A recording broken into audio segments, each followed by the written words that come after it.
अब बीजेपी ने कहा कि देखिए हम भी अब इस बार तो हम इस सीट को अपने हाथ से जाने नहीं देंगे। और हमने देखा कि किस तरह का प्रचार यहां पर हुआ था। बहुत सारे ऐसे मुद्दे थे जिसको उठाए गए। अब आज जब मतगणना शुरू होगी, जिस तरह से केबी भी बता रहे हैं कि 10 बजे के बाद रुझान आने शुरू हो जाएंगे, तो किस तरह से अब इस पूरी सीट को लिया जाए, हलचल किस तरह की, सुरक्षा किस तरह की इस मतगणना को लेकर। देखिए, जिस जगह हम मौजूद हैं ये जीआईसी का कैंपस है। यहीं से राजकीय इंटर कॉलेज के ये गेट दिख रहा होगा। यहाँ पर सुरक्षा अधिकारी पहुंच गए हैं और आज मिल्कीपुर के सरताज का फैसला होगा। चूंकि सपा और भाजपा दोनों पार्टियों के लिए ये प्रतिष्ठा की सीट बन गई है और शायद यही वजह है कि जो लोग यहाँ पर आज, चाहे वो फिर भाजपा के हों या सपा के हों, दोनों लोग अपनी अपनी जीत के दावे कर रहे हैं। हालांकि समाजवादी पार्टी के लोग इस बात के लिए बड़ी देर से आरोप लगा रहे थे कि चुनाव में गड़बड़ी हुई है और इस चुनाव को रद्द कर देना चाहिए। बावजूद इसके स्ट्रांग रूम के बाहर लगातार समाजवादी कार्यकर्ता जुटे रहे और ईवीएम की रखवाली करते रहे। फिलहाल प्रतिष्ठा की सीट है ये, इसको बिल्कुल कहा जा सकता है, क्योंकि मिल्कीपुर से विधायक रहे अवधेश प्रसाद, जब वो सांसद हुए तो उसके बाद से ये सीट रिक्त हुई थी और सांसद होने के बाद भाजपा को लगातार समाजवादी पार्टी के लोग घेर रहे थे और अब भाजपा के लिए प्रतिष्ठा की सीट हो गई थी। मिल्कीपुर के उपचुनाव में क्योंकि समाजवादी पार्टी के जो सांसद है, मौजूदा सांसद, उन्हीं के बेटे अजीत प्रसाद है, उसके साथ ही भाजपा से चंद्रभान पासवान है। दोनों की साख अपनी अपनी बहुत मजबूत थी। मिल्कीपुर के जो चुनाव था, जहां की वहां की जो वोटर थे, उनको लेकर के तमाम तरीके के जो साइलेंट वोटर थे, अगर बात की जाए तो यहाँ प्रतिष्ठा का सवाल, ये सीट बनी हुई है। अब जब मतगणना 8 बजे से शुरू होगी तो देखना होगा कि फिर किस तरह के रुझान आते हैं, किसके पक्ष में रुझान आते हैं और ये सीट किसके पास जाती है। आप दोनों हमारे साथ बने रहिए, आपसे बातचीत होती रहेगी। लेकिन हम आपको बता दें कि दिल्ली की जनता ने किसे दी है सत्ता की चाबी, इस पर आज पूरे देश की नजर टिकी हुई है। दिल्ली विधानसभा की 70 सीटों के आज नतीजे आ जाएंगे। वोटों की गिनती सुबह 8 बजे से शुरू होने वाली है। चुनाव आयोग की तरफ से मतगणना की सभी तैयारी पूरी कर ली गई है।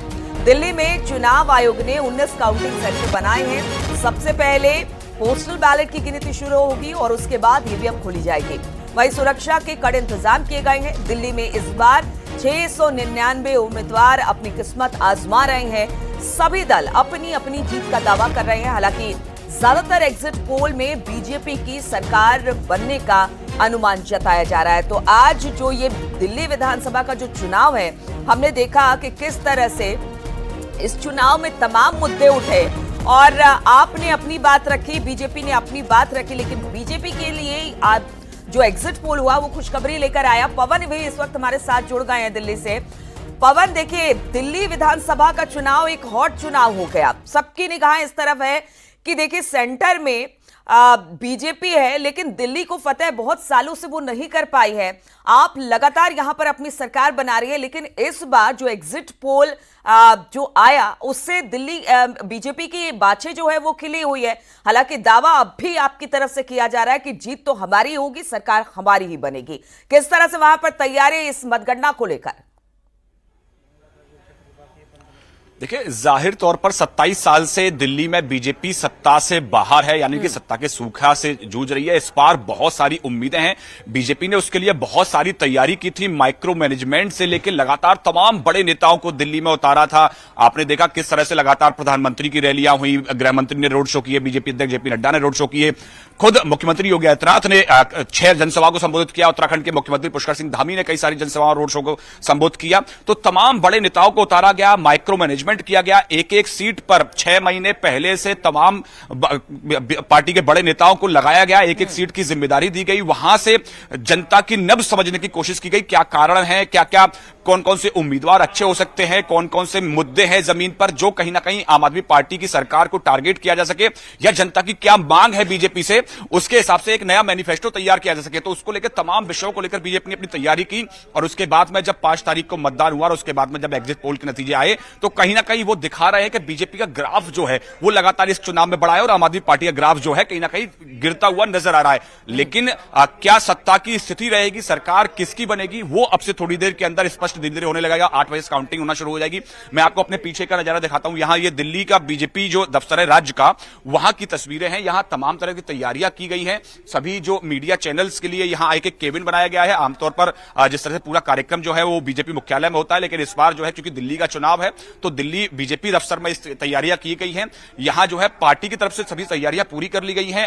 जैसे ही रुझान आना शुरू होगा, तमाम पार्टी के बड़े नेता यहां पहुंचना शुरू करेंगे और जिस तरह से आगे रुझान जो है वो धीरे धीरे दिन के साथ साथ वो बढ़ने लगेंगे और कहीं ना कहीं नतीजों में परिवर्तित होने लगेंगे। और अगर बीजेपी सत्ता के करीब पहुंचती दिखाई देती है, सरकार बनाती हुई दिखाई देती है, तो और सारे तमाम जो बड़े नेता हैं वो यहां पहुंचेंगे और फिर तमाम जो कार्यक्रम है वो होने लगते हैं। तमाम जश्न की तस्वीर आपको दिखाई देती है। लेकिन उससे पहले हालांकि एग्जिट पोल में यह दावा जरूर किया जा रहा है कि बीजेपी की सरकार बनती हुई दिखाई दे रही है, लेकिन बीजेपी में नेता जो हैं अभी भी जो है ये मान रहे हैं कि कहीं ना कहीं बहुत सारी सीट्स पर बहुत क्लोज फाइट है। हालांकि वो सरकार बनाने में कामयाब हो जाएंगे, लेकिन अभी तक नंबर्स के पत्ते जो हैं वो नहीं खोल रहे हैं, क्योंकि उनको भी अभी देखना है। क्योंकि दिल्ली में क्या है, बहुत सारी जो विधानसभा सीटें हैं उनमें बहुत कम जो है वो वोट्स हैं। जैसे अगर नई दिल्ली की बात करें तो 1,46,000 सिर्फ वोट हैं यहां। तो ऐसे में अगर 55% मतदान हुआ है तो टोटल 80,000 के आसपास मतदान हुआ है। तो ऐसे में जिस पार्टी को सिर्फ 40,000 वोट मिल जाएगी वो जीत जाएगा। तो ऐसे में बहुत ज्यादा मार्जिन, बहुत ज्यादा सीट्स पर नहीं रहने वाला है। 1,000, 2,000, 2,500, 3,000 के आसपास रहने वाला। तो ऐसे में कोई भी पार्टी जो है बहुत ज्यादा आश्वस्त नहीं है एग्जिट पोल्स के नतीजे को लेकर। हालांकि ज्यादातर जो एग्जिट पोल जो है वो बीजेपी को कहीं ना कहीं आगे दिखा रहे हैं, सरकार बनती हुई दिखाई दे रहे हैं। लेकिन उसके बावजूद भी बीजेपी अपनी तैयारी लगातार पूरी कर रही है। अभी तमाम नेता जो है लगातार बैठकों का दौर पूरे दिन लगातार 2 दिन चला। पहले परसों जो है जो जितने भी पोलिंग एजेंट बनने वाले हैं उनके साथ बैठक हुई कि उनको जब काउंटिंग सेंटर के अंदर जाएंगे तो क्या क्या तैयारियां करनी है, क्या क्या काम करना है, किस तरह से पूरी जो काउंटिंग की प्रक्रिया पर नजर रखनी है। उसके बाद में कल फिर से बैठक हुई, वॉर रूम तैयार किया गया है। एक एक काउंटिंग सेंटर से लगातार अपडेट ली जाएगी। अगर किसी तरह की कोई समस्या आ रही है, काउंटिंग में कोई दिक्कत आ रही है, उसको तुरंत यहां अपडेट किया जाएगा। का चुनाव बड़ा क्रूशियल चुनाव हो गया है और देखिए इस बार फाइट बहुत तगड़ी है। 27 साल का सूखा अगर बीजेपी आती है उसका खत्म होगा, लेकिन ये पहली बार हमने देखा कि किसी चुनाव में मतदान के बाद भी आरोप प्रत्यारोप का दौर जारी रहा।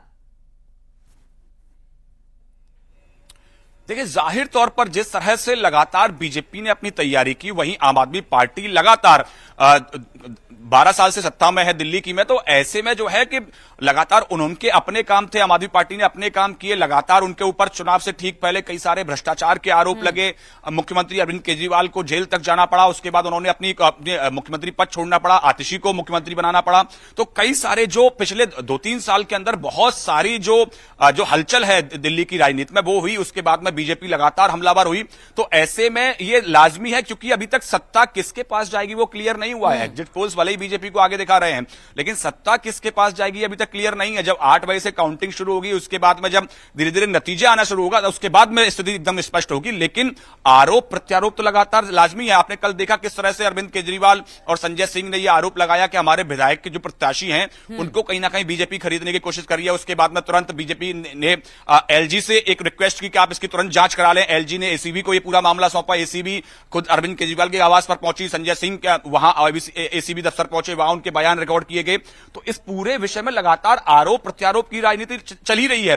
लेकिन उसके साथ साथ तमाम जो राजनीतिक दल हैं, बिल्कुल राजनीति जबरदस्त हो रही है और खुद बीजेपी और आप को भी कॉन्फिडेंस नहीं है कि उनकी कितनी सीटें आएंगी। हालांकि दावा जरूर दोनों की तरफ से सरकार बनाने का पवन किया जा रहा है, लेकिन फिर भी जब गिनती शुरू होगी और रुझान आने शुरू होंगे, उसके बाद कुछ ही घंटों में साफ होगा कि आखिर दिल्ली में किसकी सरकार बनने वाली है। चलिए, आपसे हम बातचीत करते रहेंगे। बहुत बहुत शुक्रिया आपका हमारे साथ जुड़ने के लिए।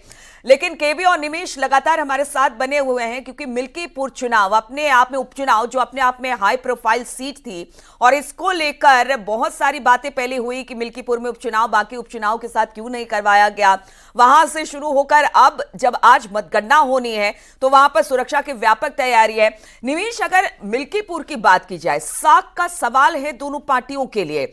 एक पर समाजवादी पार्टी के विधायक हैं और दूसरी अगर बात की जाए तो यहां पर बीजेपी उस सीट को अब अपने नाम करना चाहती है। और इस दौरान हमने देखा कि आरोप प्रत्यारोप या फिर बड़े बड़े नेता सभी मिल्कीपुर पहुंचे और वहां पर कोशिश यही की गई कि उनके खाते में ये सीट आए, चाहे वो बीजेपी हो या समाजवादी पार्टी हो।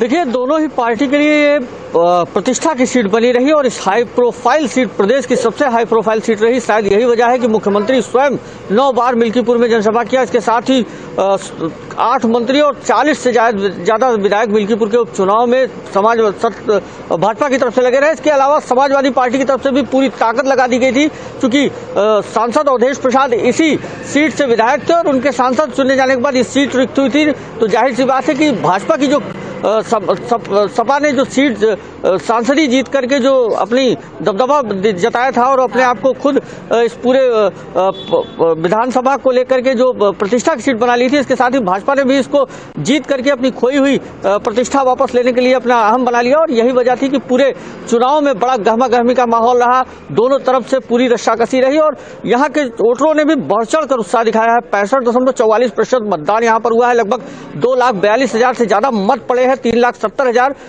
से ज्यादा मत थे और 2,42,000 से ज्यादा मत पड़े। तो इस बार जो इस सीट की जो उत्साह था, जो युवा थे, चाहे वो प्रथम वोटर थे, चाहे बुजुर्ग थे, ये सब निकले। जब अवधेश प्रसाद यहाँ से सांसदी का चुनाव जीत गए तो उनको अखिलेश अपने बगल में बिठाने लगे। एक तरह से सिंबॉलिक उन्होंने ये जता दिया कि देखिए, वहां से अगर ये जीत कर आए हैं तो किस तरह से ये सीट हमारे लिए बहुत महत्वपूर्ण होती है। इसलिए हमने देखा कि संसद में हमेशा अवधेश प्रसाद बगल में बैठे अखिलेश यादव के।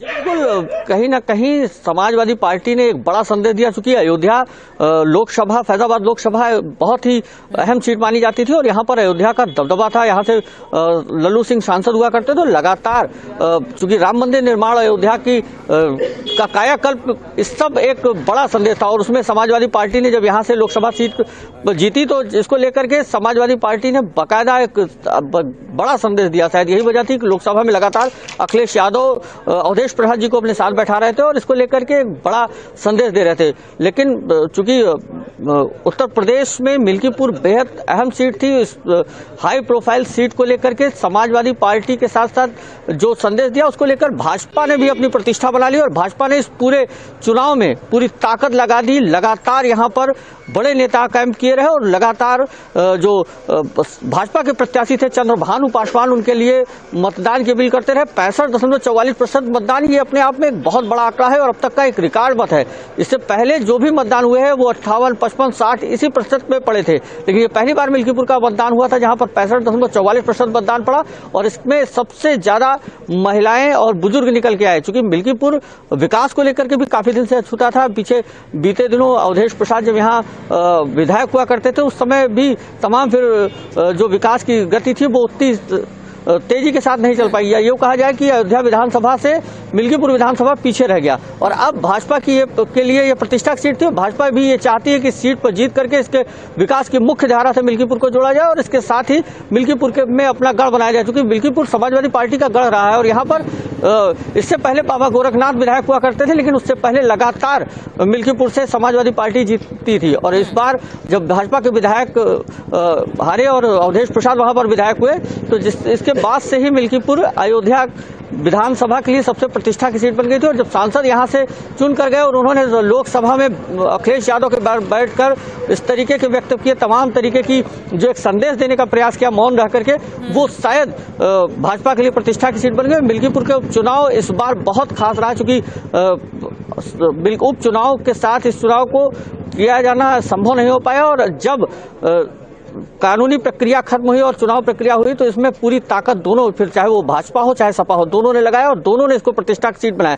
भाजपा जहां पर लगातार कन्वेंशन करके लोगों के सवाल बना हुआ है ये सीट। देखिए, एक तरफ दिल्ली का जो विधानसभा चुनाव है वो अपने आप में हाई प्रोफाइल चुनाव है और दिल्ली की सीट पर कौन काबिज होगा वो भी, और मिल्कीपुर में किसका वर्चस्व होगा, ये दोनों जगह जो है बहुत महत्वपूर्ण हो जाती है। इस वक्त के भी आपके पास आऊंगी, लेकिन उससे पहले मुझे फराह के पास जाना पड़ेगा जो दिल्ली में आप दफ्तर के बाहर से जुड़ी हुई है। फराह, अगर आपकी बात की जाए, हालांकि वो अब भी ताल यही ठोक रही है कि देखिए इस बार फिर से तीसरी बार हम ही सरकार बनाएंगे, लेकिन मामला थोड़ा सा गंभीर दिखाई दे रहा है।